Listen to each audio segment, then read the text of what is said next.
ಸ್ನೇಹಿತರೆ ನಮಸ್ಕಾರ. ನಾಳೆ ಮಾರ್ಚ್ 2 ಸೋಮವಾರ. ನಾಳೆಯಿಂದ 27 ವರ್ಷ ಈ 8 ರಾಶಿಯವರಿಗೆ ದುಡ್ಡಿನ ಸುರಿಮಳೆಯ ಸುರಿಯುತ್ತೆ. ಚಕ್ರಬಡ್ಡಿಯಂತೆ ದುಡ್ಡು ಬರುತ್ತೆ. ಮಂಜುನಾಥ ಸ್ವಾಮಿಯ ಕೃಪಾಶೀರ್ವಾದ ನಿಮ್ಮ ಮೇಲೆ ಇರಲಿದೆ. ಹಾಗಾದ್ರೆ ಆ ಅದೃಷ್ಟವಂತ ರಾಶಿಗಳು ಯಾವುವು, ಅವುಗಳಿಗೆ ಏನೆಲ್ಲ ಲಾಭ ಸಿಗುತ್ತೆ ನೋಡೋಣ.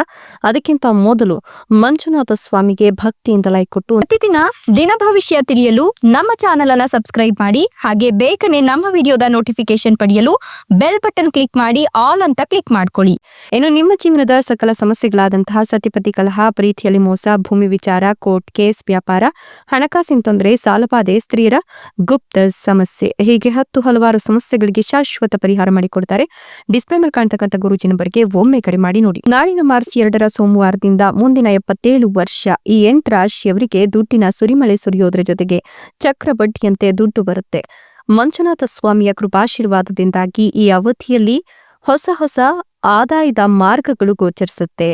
ಹಳೆಯ ಹೂಡಿಕೆಗಳಿಂದ ಹೆಚ್ಚಿನ ಧನ ಲಾಭವನ್ನು ಪಡೆಯೋದ್ರೊಂದಿಗೆ ಬಲವಾದ ಸಂಪರ್ಕಗಳನ್ನು ನಿರ್ಮಾಣ ಮಾಡಲು ಈ ಅವಧಿಯಲ್ಲಿ ಸಾಧ್ಯವಾಗುತ್ತೆ. ನಿಮ್ಮ ವೃತ್ತಿ ಜೀವನದಲ್ಲಿ ಅಪಾರವಾದ ಯಶಸ್ಸು ದೊರಕುವ ಯೋಗ ನಿರ್ಮಾಣಗೊಳ್ತಾ ಇದ್ದು, ವ್ಯಾಪಾರ ವ್ಯವಹಾರವನ್ನ ಮಾಡ್ತಕ್ಕಂಥ ಈ ರಾಶಿಯ ಜನರಿಗೆ ಈ ಸಂದರ್ಭದಲ್ಲಿ ಹೊಸ ಅವಕಾಶಗಳು ಸಿಗ್ತಾ ಹೋಗುತ್ತೆ.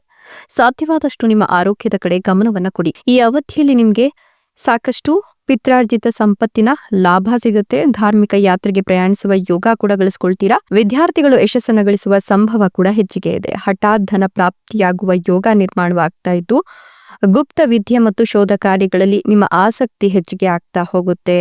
ಇನ್ನು ನೀವು ಈ ಒಂದು ಸಂದರ್ಭದಲ್ಲಿ ವೈವಾಹಿಕ ಜೀವನದಲ್ಲಿ ಸಂತೋಷವನ್ನ ಕಾಣ್ತೀರಾ. ಈ ಅವಧಿಯಲ್ಲಿ ನೀವು ವಿವಾಹಕ್ಕಾಗಿ ಉತ್ತಮ ಪ್ರಸ್ತಾಪಗಳನ್ನು ಪಡ್ಕೊಳ್ತೀರಾ. ಹಾಗೆ ಪಾಲುದಾರಿಕೆಯಲ್ಲಿ ಕೆಲಸ ಮಾಡೋದ್ರಿಂದ ಅಪಾರ ಲಾಭ ಕೂಡ ದೊರಕುತ್ತೆ. ನೀವು ಈ ಒಂದು ಸಂದರ್ಭದಲ್ಲಿ ಕೆಲಸ ಮಾಡೋರಾಗಿದ್ರೆ ನಿಮ್ಮ ಕೆಲಸದಲ್ಲಿ ಹೊಸ ಜವಾಬ್ದಾರಿಗಳು ಸಿಗುತ್ತೆ. ಪಾಲುದಾರಿಕೆಯಲ್ಲಿ ಕೆಲಸವನ್ನ ಮಾಡ್ತಕ್ಕಂಥ ಈ ರಾಶಿಯ ಜನರು ಆದಾಯದಲ್ಲಿ ಅಪಾರ ವೃದ್ಧಿಯನ್ನ ಕಾಣ್ತಾರೆ. ಹೀಗೆ ರಚನಾತ್ಮಕ ಕಾರ್ಯಗಳಿಂದ ನೀವು ಸಾಕಷ್ಟು ಧನ ಲಾಭವನ್ನ ಹೊಂದುತ್ತೀರಾ.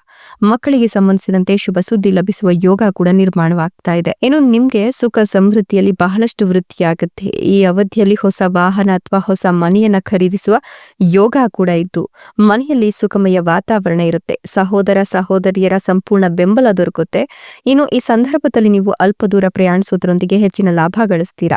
ಮಾರ್ಕೆಟಿಂಗ್ ಮತ್ತು ನೆಟ್ವರ್ಕಿಂಗ್ ಸಂಬಂಧಿಸಿದ ವ್ಯಾಪಾರ ವ್ಯವಹಾರ ಮಾಡ್ತಕ್ಕಂಥ ಈ ರಾಶಿಯ ಜನರು ಅಪಾರ ಲಾಭವನ್ನು ಪಡೆದುಕೊಳ್ತಾರೆ. ನಿಮ್ಮ ಜೀವನದಲ್ಲಿ ಸಾಕಷ್ಟು ಮಾಧುರ್ಯ ಇರುತ್ತೆ. ಅಪೂರ್ಣ ಕೆಲಸಗಳೆಲ್ಲವೂ ಕೂಡ ಪೂರ್ಣಗೊಳ್ಳುವ ಸಂಭವ ಇದೆ. ಈ ಅವಧಿಯಲ್ಲಿ ಧನ ಸಂಪತ್ತನ್ನ ಉಳಿತಾಯ ಮಾಡುವಲ್ಲಿ ಯಶಸ್ಸನ್ನ ಕೂಡ ಗಳಿಸ್ತೀರಾ. ಮನೆಯಲ್ಲಿನ ಎಲ್ಲಾ ರೀತಿಯ ವಾದ ವಿವಾದಗಳು ಪರಿಹಾರಗೊಂಡು ನೆಮ್ಮದಿಯನ್ನ ಕಾಣ್ತೀರಾ ಅಂತ ಹೇಳಲಾಗ್ತಾ ಇದೆ. ಜೊತೆಗೆ ಈ ರಾಶಿಯವರಿಗೆ ಮದುವೆ ಆಗಿಲ್ಲ ಅಂತಂದ್ರೆ ಮದುವೆಯ ಯೋಗ ಕೂಡ ಇದೆ. ನಿಮ್ಮ ಆತ್ಮವಿಶ್ವಾಸ ಹೆಚ್ಚಿಗೆ ಆಗುತ್ತೆ.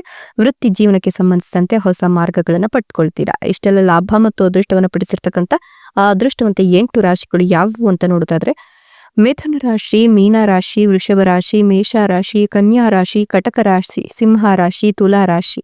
ಇವುಗಳಲ್ಲಿ ನಿಮ್ಮ ರಾಶಿ ಇದ್ದರೂ ಇಲ್ಲದಿದ್ದರೂ ಭಕ್ತಿಯಿಂದ ಓಂ ನಮೋ ಮಂಜುನಾಥಾಯ ಅಂತ ಕಮೆಂಟ್ ಮಾಡಿ. ಧನ್ಯವಾದಗಳು.